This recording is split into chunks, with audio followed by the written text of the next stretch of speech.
دي نو دوی پوهیږي چې دا مثال حق دی. حق په لغت کې ویلی شي یو شی ثابتول یقیني طریقې سره.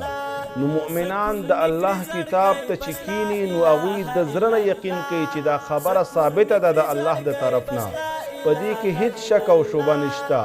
او من ربهم کې دې خبرې ته اشاره ده، رب مربي ته وایي، تربیت کوونکي ته وایي. نو دې خبرې ته اشاره ده چې رب العالمین په بیان د دې مثال کې زموږ تربیت کوي،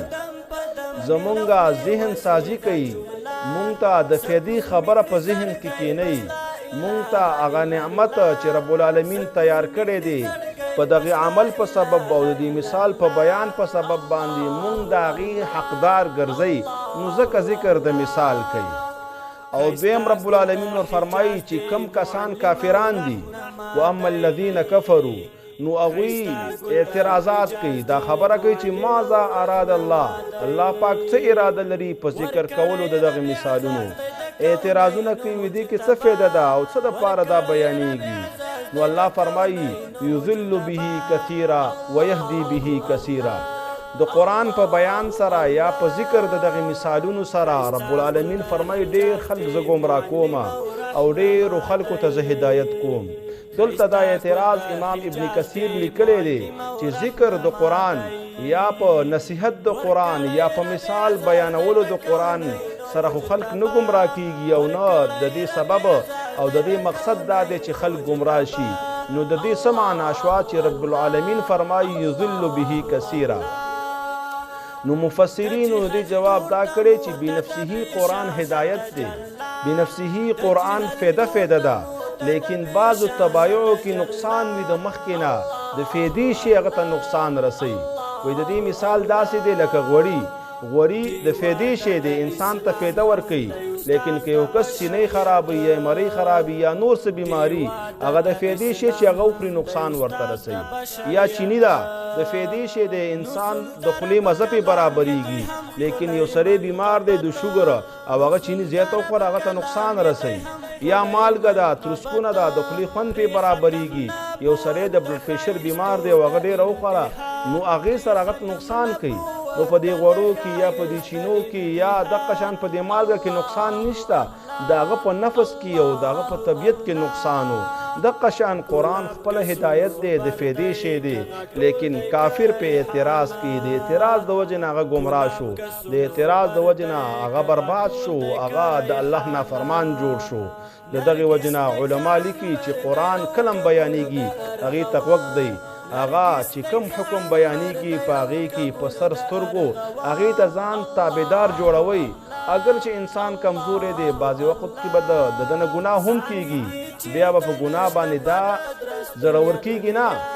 ګناه به خپله بادري نه ګڼي بلکې رب العالمین ته به عاجزي کوي، رب العالمین ته به ژړا او فریاد کوي. نو رب العالمین حکمت او فایده د مثال دا بیان کړه چې په ذکر د مثال سره بعضې قومونه ګمراه شي،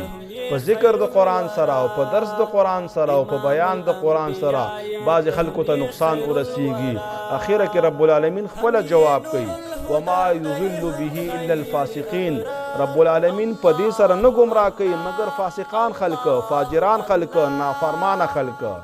ابن عربي لیکلی دی چې د فسق جمله په کلام عرب کې د انسان دپاره عربانو نه وی استعمال کړي، رب العالمین دلته د انسان دپاره دا د فسق جمله استعمال کړه.